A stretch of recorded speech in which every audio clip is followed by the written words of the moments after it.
নিয়ে গিয়েছিল ছাত্রলীগ যুবলীগের ক্যাডারেরা, এবং সেই ছাত্রলীগ যুবলীগের ক্যাডাররা 5 তারিখের পরে অনেকে আবার আমাদের ব্যানারে আসার চেষ্টা করছে।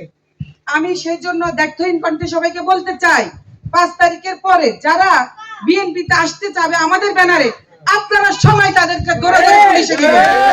কোনো স্যাক্রিফাইস নাই, দেশটা তারা প্রমাণ করে দিয়েছে। নব্য বিএনপি কখনো আমাদের ব্যানারে দাঁড়াতে পারবে না। এবং ছাত্রলীগ যুবলীগ স্বেচ্ছাসেবক লীগ যাদের সাথে আমাদের বিএনপির কোন নেতা কর্মী ছবি পাবে তাকে বহিষ্কার করা হবে, তাকে দল থেকে বিতাড়িত করা হবে। আজকে আমি আপনাদেরকে সর্বশেষ বলবো, আমাদের নোয়াখালী সদর সুবর্ণচরে ব্যাপকভাবে সন্ত্রাস, চাঁদাবাজ এবং সন্ধ্যা করে হাইজ্যাক চিন্তা এগুলো বেড়ে গিয়েছে, এবং এগুলা পৃষ্ঠপোষকতা করতেছে আওয়ামী লীগের একটা অংশ। তারা তাদেরকে মাঠে নামিয়ে দিয়েছে দেশের পরিস্থিতি যেন তারা নষ্ট করে দেয়, কোনোভাবে যেন দেশ নায়ক তারেক রহমান দেশে ফিরতে না পারে, দেশের পরিস্থিতি যেন স্থিতিশীল না হয়। আমি বলতেছি আপনারা সবাই এই ব্যাপারে সতর্ক থাকবেন, আওয়ামী লীগের কোন চক্রান্তে আপনারা পা দিবেন না, এবং দেশ নায়ক তারেক রহমান ইমিডিয়েটলি দেশে আসবেন, এবং যেই দিন তারেক রহমান এয়ারপোর্টে নামবে সেই দিন যত সব আগাছা এনসিপি যত সিপি আছে, যত ক্রিমিনাল পার্টি আছে, সব দুলিশাত হয়ে যাবে এবং ওরা সব। আমি আপনাদেরকে আরেকটা ব্যাপারে আশ্বস্ত করতে চাই, আমি নোয়াখালীর প্রশাসন, জেলা প্রশাসক, প্রত্যেকটা থানার ওসি, প্রত্যেকটা ওয়ার্ড আমি কথা বলেছি, সবাই আমাকে আশ্বস্ত করেছেন তারা সহায়তা করবেন, এবং আমরা এলাকা থেকে সকল ধরনের চাঁদাবাজি, টেন্ডারবাজি রুখে দেব, এবং এই চাঁদাবাজি, টেন্ডারবাজির সাথে যারা জড়িত তাদেরকে আমরা চিহ্নিত করব। কারণ এগুলা সবকিছু তারা বলতেছে যে এগুলা সবাই নাকি বিএনপি করতেছে, কিন্তু আমরা যেখানে যাকে ধরছি দেখছি হয় এনসিপি, না হয় জামাত, না হয় জাতীয় পার্টি।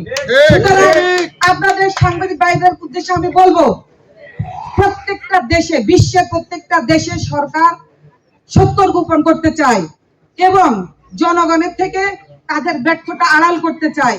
সাংবাদিক ভাইদের কাছে আমার বিনীত অনুরোধ, আপনারা কোনো ভয় পাবেন না, আপনারা সত্যকে সামনে নিয়ে আসবেন। এবং আমাদের দেশনায়ক তারেক রহমান ইতিমধ্যে বলেছেন উনি কোন রকম কমিউনাল ডিসহারমনি চায় না, উনি চায় বাংলাদেশে হিন্দু থাকবে, বৌদ্ধ থাকবে, খ্রিস্টান থাকবে, সবার মতামত থাকবে, আবার তারা যাদের মতামতের বাইরে যারা থাকবে তারাও থাকবে, সবার কথা শুনতে হবে, এবং আমরা একটা গণতান্ত্রিক দেশ যেন প্রতিষ্ঠা করতে পারি, শহীদ জিয়ার আদর্শকে ধারণ করে 19 দফাকে বাস্তবায়ন করার মাধ্যমে আমরা 2023 সালের 13 জুলাই দেশনায়ক তারেক রহমান 31 দফা দিয়েছেন। এই যে বর্তমান সরকার সংস্কার বলেছে, এই 31 দফার মধ্যে প্রত্যেকটি দফার মধ্যে সংস্কারের কথা বলা আছে, এবং 31 দফার 11 নম্বর দফায় সাংবাদিকদের, সাংবাদিক ভাইরা কখনো মিথ্যাকে আপনারা প্রশ্ন দিবেন না, আমিও যদি অন্যায় করি আপনারা সেটা তুলে ধরবেন এবং সেটা আপনারা কেন্দ্র পর্যন্ত পৌঁছে দিবেন। আমি মনে করি যে যেই কোনো অন্যায় করো তাকে রুখে দিতে হবে। সর্বশেষ আমি বলবো, আপনারা জানেন গতকালকে বাংলাদেশের দুইজন অহংকার, সারা বিশ্ব নেতা, একজন ডক্টর ইউনূস নোবেল লরিয়েট, আরেকজন দেশনায়ক তারেক রহমান, দুইজনের একটা ডিসিশনে আগামীতে ইনশাআল্লাহ রোজার আগে নির্বাচনের আমরা একটা ডেট পেয়েছি, রমজানের আগে ফেব্রুয়ারির ফার্স্ট উইকে সম্ভাব্য ডেট 12 ফেব্রুয়ারি, নট ফিক্সড।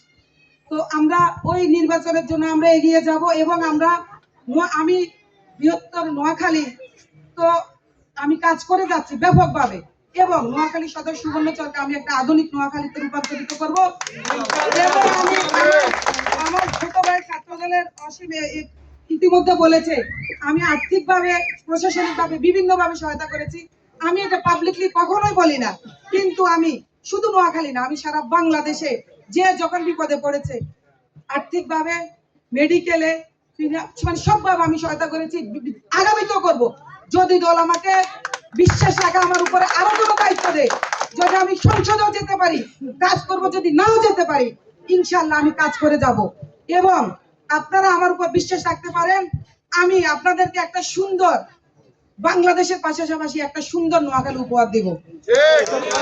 পরিশেষে আমি বক্তব্য দীর্ঘায়িত করব না, গরমের মধ্যে আমি দেশনায়ক তারেক রহমান বাংলাদেশে অচিরে ফিরবে এই প্রত্যাশা ব্যক্ত করছি এবং দেশনেত্রী বেগম খালেদা জিয়ার সুস্থতা এবং এবং আমাদের নোয়াখালী 4-এর অহংকার 4বারের নির্বাচিত এমপি ছিলেন আলহাজ শাহজাহান ভাইয়ের পরিপূর্ণ সুস্থতা কামনা করছি।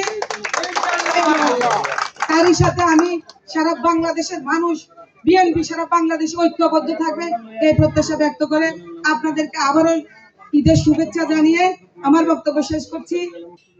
আজ সবার জন্য দুপুরে খাবারের আয়োজন আছে, সবাই থাকবেন ইনশাআল্লাহ, আমরা একসাথে দুপুরে খাবো। ধন্যবাদ।